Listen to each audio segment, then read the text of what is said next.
but in the same wavelength, we want to join all Ugandans to thank Ministry of Health for having banned 9 molecules and restricting other 9. Thank you so much, dear Ministry of Agriculture. We want to thank you because now at least we've started on the journey. Now, for all Ugandans, I think we should be happy because of the action from the government of Uganda to ban at least these very dangerous molecules. But we want to caution you that as you continue to do your agriculture, as you continue to buy agrochemicals, be careful about the chemicals that you buy, because by the time these chemicals are banned, it means that they are dangerous, not only to you as an individual, but to your families, for you ladies, to your children, as early as those that you still have in pregnancy, and also to the environment. But I would want to also commend Ministry of Agriculture, and we humbly want to ask you that even these that have been restricted, there should be a quicker process to review and also ban. Specifically, for example, mancozeb. You all know that in Uganda, this is the #1 fungicide that is used in tomatoes. For you people who like drinking smoothies, people have been advised to eat a lot of vegetables. I can see many of you eat kachumbari. So today, before you serve your kachumbari, be on notice that even the Ministry of Agriculture they've called it restriction, but I'm telling you, EU banned that mancozeb. It is banned elsewhere. Tanzania banned it, Kenya. So we would want to request that although this is a very good gesture, but kindly go ahead and also ban mancozeb. I know it has been given 5 years, but the 5 years, we don't know how many people will have died. We don't know the population of bees that will have reduced.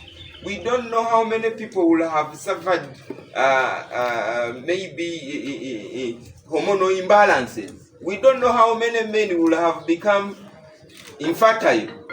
To some of you men, listen to what we are telling you. We are not being alarmist, by the way. We are just telling you facts. They are put by Ministry of Agriculture that some of these restricted and banned molecules are causing infertility in men, and then they are also causing death in some women.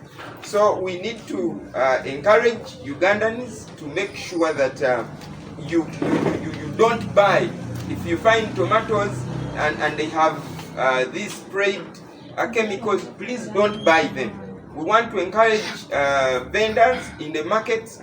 Don't, because you think that you are selling to other people, but you are also dying in the process. So we want to thank you, Ministry, for having responded to your constitutional obligation and also making sure that the rights of Ugandans are protected. Thank you so much. Thank you so much, Dr. Amanda. I'd like to now invite Dr. And I'm glad that today we are not gathered here necessarily to spit fire, but to thank the government for listening. The non-state actors are not enemies of the state. They help guide on what is not right somewhere, and I'm here. I'm here to celebrate this milestone. That said, to whom more is given, more is what? Expected. And therefore, we welcome the phasing out of the 9 molecules and the restriction of the 9. Now, if we go into the restricted 9, ametrine has been restricted to use in sugarcane and pineapples. Now, where is sugarcane grown? Sugarcane is grown where there is water. glyphosate, cypermethrin, methrin, all those oxygenated and sulfur-containing molecules are highly degradable, but they become very persistent when they are introduced into what? Water. So where sugarcane is grown would not be an ideal place for use of those chemicals. And it is not surprising, recent studies involving on our waters in Lake Victoria have unearthed levels of chemicals, including these ones listed here, exceeding those that are in the waters of Ontario or the Superior. Almost when you compare the major lakes, like Lake Victoria, where these studies have been conducted, the concentration is very, very high, and that means that the GABA does not treat it. The GABA only deals with other problems. That means you get those chemicals in the what? On the tap. So sugarcane is not, and pineapples, we eat them as we harvest them, and sometimes the spraying is even when it is being brought, and that means the fruit is not given ample time for the chemical to break down as would be required. Now, when you look at chlorpyrifos, chlorpyrifos is, whether it is methylated or not, is a very persistent molecule with very malignant properties, infertility, cancers, a lot of challenges, and it has been banned. Nigeria banned it, I think even Ghana, Kenya here. So for us to hear that it is restricted for use on termites. Termites can be, by the way, termites are not pests. More than 70% of the termites are actually in the tropics, and there are over 3,000 different species. Out of these, less than 30% are pests. So these are our unique organisms. The mushrooms you eat, butiko, these are the organisms responsible for them. The ensua and the flying termites, which we erroneously call white ants. This is the work of what? Termites. So they can be harnessed for nutrition and other ecological benefits. Our biggest concern, I teach soil biology, our biggest concern is the rate at which we are losing these organisms. And it is no wonder that all sorts of mushrooms I used to see in Uganda when I first came here in the mid-90s, they are no longer there, because these organisms have been targeted for what? For destruction. And yet there are alternative biological control methods that should be emphasized. If you have a garden of coffee and maize and you see it damaged by termites, you just spread there these wood shavings where if you have used wood shavings as bedding for the birds, immediately these organisms will switch to the wood in the wood shavings, and they will not touch your maize. Because first of all, the maize, the grass, the maize, they are not palatable for them. They only resort to them as an alternative source of what? Food. These organisms have had their habitat destroyed. So how much are we doing? People are destroying forests, people are destroying woodlands to convert rangelands, to convert them into maize, rice. When the termites run out of food, they come for the what? The alternatives. When you look at, and that also the same for fipronil, imidacloprid, thiamexone is being used on the black coffee tree borer, just like profenifos. Coffee tree borer has also a range of, when you go to the farmers have innovated. We need to catch up with what the farmers are doing to actually manage these pests. Coffee tree borer has repellents. It has compounds that actually incapacitate it, that the farmers are using. We are right now we are testing wood vinegar. One of our chemists is extracting vinegar from wood. When you burn biochar, you trap the smoke and you liquefy it, and you have the chemical. And it is the preliminary results indicate that it is working effectively on what? On this tree borer. So the alternative approaches to pest control should be supported. And whoever funds your research actually determines what gets onto the farmers. We are here to fight a big war, not anybody in the government, ministry, or any department or agency. There is a big war. People have invested for decades and decades in the business of what? Agrochemicals. And they cannot just wish them away overnight. It is a war. That's why we are saying government, we appreciate this, but it is a tip of an iceberg of what? Of a problem. I actually expected that number one on this list would have been glyphosate. But we all know who Monsanto is. Much as it sold itself to Bayer, we know how powerful that single company is. We know how powerful DuPont is. We know how powerful Syngenta is, Pioneer and all this. They are the brain, they are the giants, the economic giants behind these chemicals. And so, getting them off our food chain is not going to be easy without a fight. And also, the fight must go with alternatives. At the university, I come from academia, there's a lot we are doing, but which we are not able to bring out to scale because we need to be supported. So government and all those who wish society and environment well should come and support the initiatives that we are developing. Right now, in the department that I lead of Soil Science and Land Use Management, we are actually putting together a program. It is going to be taught both research and coursework in agroecology. It's a PhD that will absorb people. We want young minds that are changing societies, and in it you will find a package of alternatives. If you apply all the 12 or so agroecology principles, that's why I want to re-emphasize the aspect of what? Agroecology strategy. Where is it? What about supporting curricular development? Like now we are struggling with putting together this curriculum. We need to be supported. There is going to be evidence-based experimentation. There's going to be benchmarking. All this require what?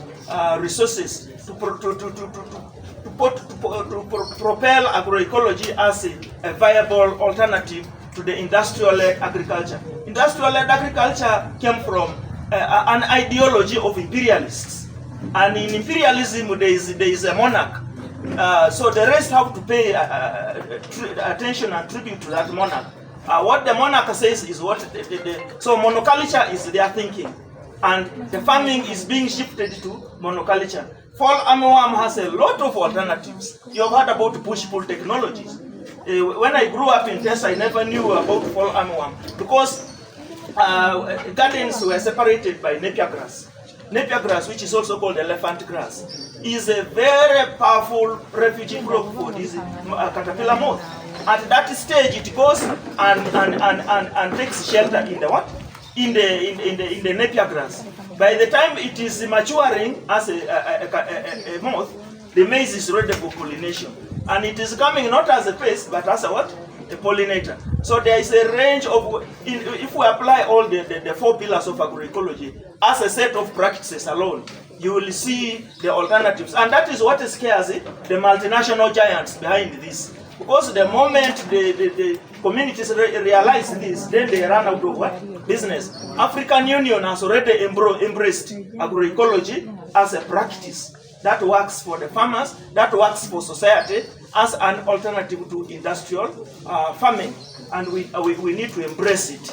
And that is why I want to appeal to government that this is just the beginning of our conversation. There are chemicals here on the restricted list that should be pulled out. There are a number of chemicals. In January we had a list. So this is less than 1%. We are talking about less than 0.001% of the problem. Then I want to also emphasize the aspect of the nomenclature. You will say you have banned maybe glyphosate, but somewhere it is called weed master. It is called weed go. So which one is being banned? We have to harmonize. When MAIF is releasing the register, it must do so with all the alternative names with which the chemical is what? Is known. Because the name will be customized to the setting. If you say glyphosate, to me, a scientist, I understand it. But a farmer will not understand that glyphosate is weed master. And then also the aspect of mixing ingredients. You get chlorpyrifos, you get imidacloprid, you get this, and then you are in one knapsack sprayer, you are applying a cocktail of different chemicals. There is a lot of work, and I call upon the ministry, especially the committee in charge of inspection and certification. Come to the universities. We are ready to interact and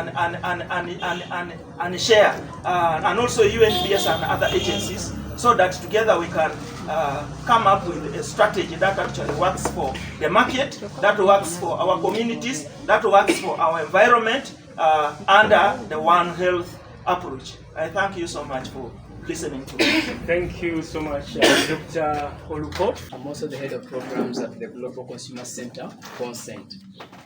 I know my colleagues have really given us the wide spectrum of why we are here, but I just wanted to, there's already a question out there. What is leading these molecules to be called highly hazardous, for instance? Why are we banning them? Why are we restricting them? So I just wanted to inform us, first of all, that there is a criteria we use to label these chemicals as highly hazardous. Maybe we start there. That criteria has been internationally agreed upon, and I just wanted to quickly share with you that criteria, just to give us a picture of where we are coming from. One, if you have a chemical and that chemical has been proven to have carcinogenic compounds, meaning it can be able to cause a cancer, then it can be listed as a highly hazardous molecule. And some of them, part of those that have been banned and restricted in our case, some of them fall into that category. Criteria number two, that some of the chemicals are termed as mutagenic, meaning that they can actually alter the DNA or the genetic makeup of a person. So some of the molecules that have been banned in our context fall into that category as well. Number three, that some of them are endocrine disruptors. Now, your body has a system called the endocrine system, which is responsible for hormones, hormones that control your body. Now, some of these pesticides or molecules actually affect or disrupt that system. And so they are also termed as highly hazardous. So when you look at the list that we have, some of the chemicals that have been banned fall under that particular category. Number four, we have those which are toxic to pollinators, not just bees, pollinators. And you are all aware that actually we produce food because we have the pollinators. Just imagine if pollinators weren't there, then we couldn't produce over 80% of food. So some of the pesticides that have been banned and some of those that have been restricted in our case for Uganda fall under that category of toxic to pollinators or toxic to bees. And then also we have those termed as reproductive toxicants, meaning that when you have exposure to them, you can have issues with your reproduction, meaning that if you're a man, you can go into infertility or impotence, or if you're a woman, you can go also into infertility. Now, some of them, of the chemicals that the ministry has highlighted, also fall into that category, as you could look out the letter of the ministry. And then there are those which are very toxic to aquatic life, meaning that they affect the fish and the animals in the water. So you realize that the molecules that have been banned, talk about cypermethrin and others, they are water pollutants. So when they are water pollutants and they're in our water, it means that life underwater is already at risk. So we may end up having a time when we don't have fish, or if we have fish, the fish which is contaminated. So this is the background that we come from to mention some of these molecules as highly hazardous. And so this is the criteria we actually use internationally to classify pesticides or agrochemicals as highly hazardous. And this is one of the reasons why some of them have been listed for banning or restrictions. Now, when you look at the list from MAIF, those molecules that have been restricted, it doesn't mean that actually they are safe. They are restricting them because of the risk they can actually pose to us. So this criteria I have mentioned still applies to those molecules that have been restricted. Therefore, our farmers must handle them with utmost care as stipulated by the ministry, and we are yet to see how the ministry guides the industry to label them properly, that our farmers can then be able to interpret them. There's also a question that has been running in the community out there. There is a difference between active ingredients and products, but what the ministry is banning or restricting applies to both the products and the active ingredients. Active ingredients are now what I would call the poison in the chemical, what kills. But also the products that carry those active ingredients are included. So if you have a product, let's say you have a product that has any of these chemicals. So don't say that rocket has not been banned, for instance. If the molecule that is highlighted here is in that product is equally suffering the same. So I think that is also guidance that we need to give to our communities so that our communities are able to understand. Now, we also call upon the local governments, because they are actually down on ground, to make sure that they help the Ministry of Agriculture to monitor progress in actually phasing out these molecules. And also the Ministry of Health, we are aware that you have put different timelines for different chemicals. This would mean that then we need a very clear monitoring structure or strategy to make sure that those that are supposed to be banned by December and those that are supposed to be taken off by by June, and then those that have been given 3 years. So there are different ranges which we need to communicate very clearly to our communities so that we are all moving together, we are moving at the same pace. As civil society organizations, we are really committed to supporting government in awareness creation, but also doing more research to make sure that actually these molecules have gone off the market or they have remained on the market. We shall keep informing the media on the next steps probably. If we found these molecules after June, what happens? So we shall keep engaging with government, but also the media personnel and the communities. We want to thank you for listening. Thank you. Thank you so much. I'd like now to invite Comrade Medias so we could proceed like that. It's going to be brief, then we'll have the Uganda edition. Medias, Bihonirwa. I work as the head of programs for participatory ecological land use management, Belam Association, the regional secretariat. And we have presence in 14 countries in Africa. And the issue of pesticides, I want to link it to what is happening, what you're seeing here in Uganda, the Ministry of Agriculture, Animal Industry and Fisheries has done in Uganda also links to continental and global level strategies that are happening. Now, when you look at the global level, I will take it to the EU level. The European Union banned over 200 pesticides, and they are well labeled on their website. And because these chemicals are toxic or highly hazardous, and these same chemicals, unfortunately, the same chemicals are restricted for use in the EU, but they are produced. There are some companies that continue producing them in EU for export to third countries. Africa, of course, over 10% of that comes to Africa from EU, and then Uganda also receives that. You can imagine over 200. So the onus is on us, also as a country, to try and also look at the EU website and check the number of chemicals that we have in the country.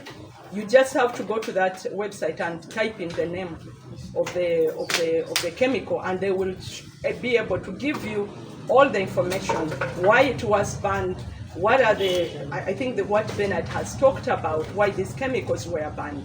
But what we continue as civil society organizations here in Africa and Europe, we have come together to campaign against that. We are saying that that is the double standard at EU. What is toxic to EU is toxic to elsewhere, because all human beings, call it and animals, the environment is one and the same. We have the same blood. So we are also doing our part as civil society fraternity, the civil society fraternity from Africa and those from Europe, and we have been running that campaign. And what we are pushing for is an export ban at EU level for all those chemicals that have been banned in EU, there should be an export ban, because EU has its own chemical strategy. They have what you call the chemical strategy for 2020 that really stipulates that EU will lead by example and will not and will ensure that there is sustainability and protection. So we are pushing for that ban at that level. Then at the African Union level, Africa level as a continent, we have the Bamako Convention that is really protecting us as a continent against these highly hazardous pesticides.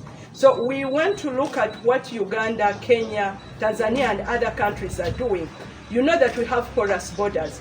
We are looking at how the continent, African Union, can also be able to institute an import ban.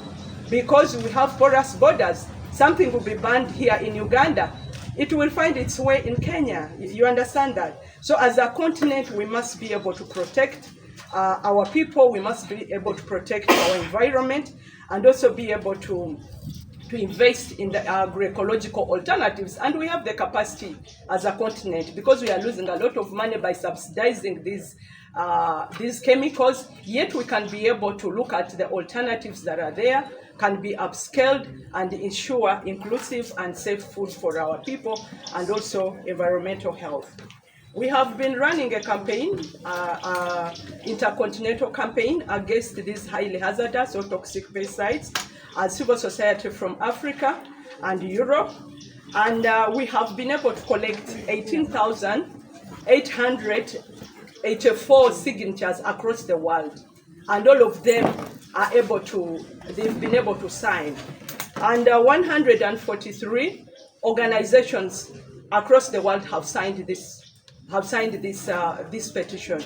Actually, out of the 18,884, majority of those signatures come from Europe, with over 7,000 signatures from Africa, which shows that this problem we are looking at here is really a global problem. Even the European civil society and also individuals are together with us, that we need the health. When we talk about the health of a human, when we talk about human health, we are talking about human health of everyone across this globe.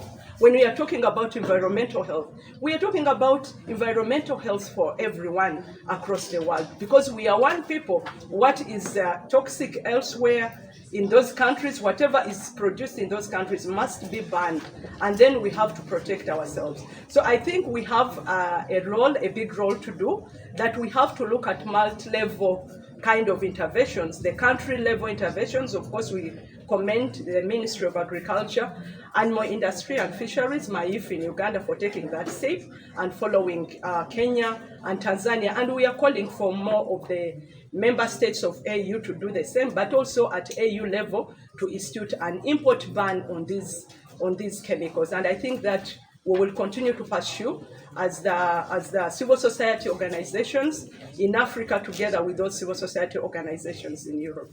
Thank you. Thank you so much. Let's continue briefly. Good afternoon, ladies and gentlemen. My name is Francis Nsanga, and I work with Telam Uganda on a very important initiative called the Knowledge Hub for Organic Agriculture and Agroecology in Eastern Africa. I want to thank the Ministry of Agriculture, Animal Industry and Fisheries for this important step that they've taken to highlight the chemicals that we need to eliminate on the market. But I want to focus on the alternatives. When the ministry bans what farmers have been using, what are the alternatives? I want to focus on that in my message. So in line with the challenge at hand of eliminating the dangerous and bad chemicals that we're talking about, Telam Uganda and partners have worked for now 30 years in the area of building capacity of smallholder farmers in using agroecological approaches and organic practices in producing food. The agroecological practices are the practices that leave our environment healthy but also produce health food. And we have done this for over 30 years. On the initiative that I'm leading on, the Knowledge Hub for Organic Agriculture and Agroecology in Eastern Africa, we have built capacity of people we call multipliers in the government setting that would be equivalent to the extension workers We have built capacity of over 1,800 multipliers across Eastern Africa. And in Uganda, we have over 300 young men and women who know what to do when it comes to agroecological inputs and practices. So we have alternatives in place, and the alternatives are cheap and available locally. So we want to encourage that all of us who are here, we take this message to everyone, especially the media, help us to highlight the fact that we have alternatives in place. We have had the different approaches, agroecological approaches that we've highlighted, the pull and the pull-push technologies and all the agroecological alternatives that we are talking about. We have agropreneurs, young men and women who are entrepreneurs in the sector of agriculture. They have come up with inputs that we call agroecological inputs, biopesticides that can be used on farms to produce healthy food but also leave the environment healthy. So this is what we've been doing and we continue to do it. We know that the numbers that we are talking about here is just the beginning and we need everyone to come on board. We want to encourage the agro input dealers, the people who are selling the agro inputs, to embrace agroecological products because they are already on the market.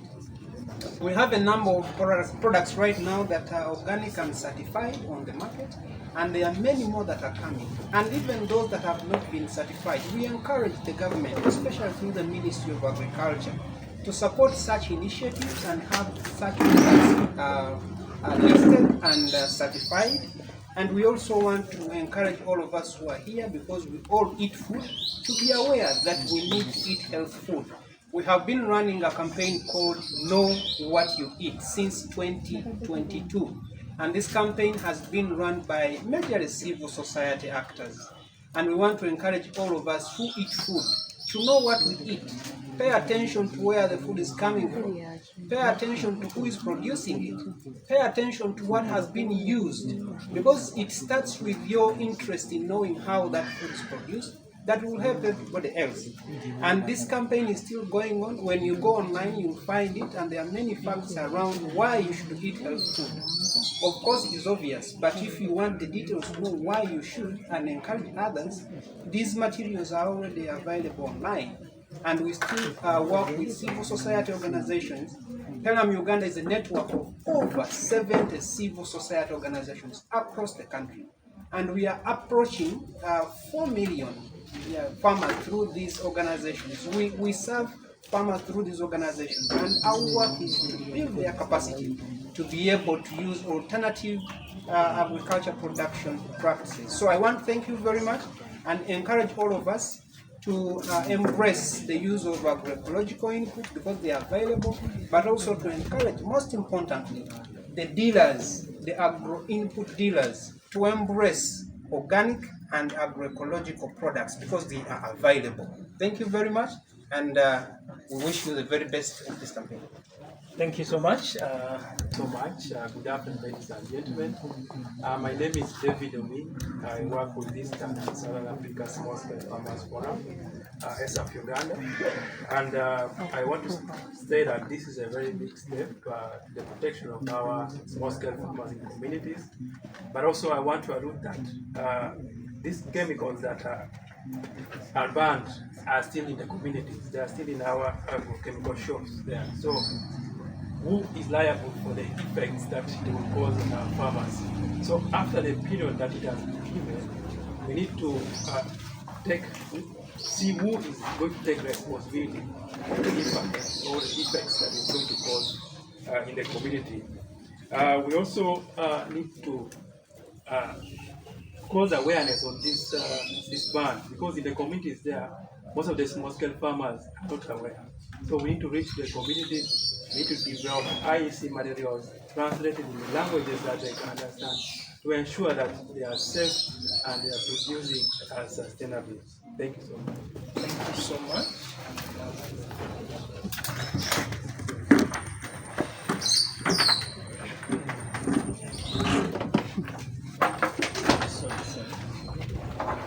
Good afternoon. My name is Orochi Frida Lola, and I work for the Food Rights Alliance. We commend government for this directive to ensure that we have safe agrochemicals in our food systems.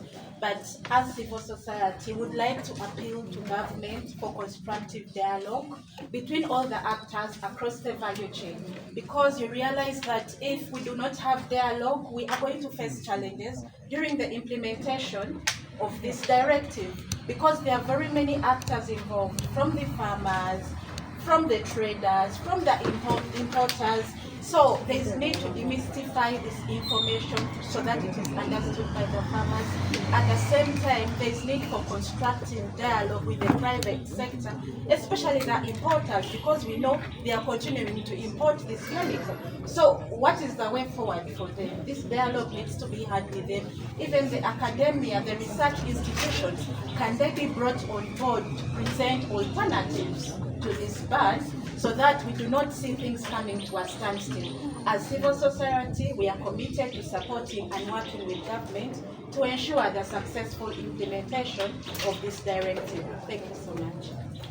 Thank you. We are briefly going to have the Uganda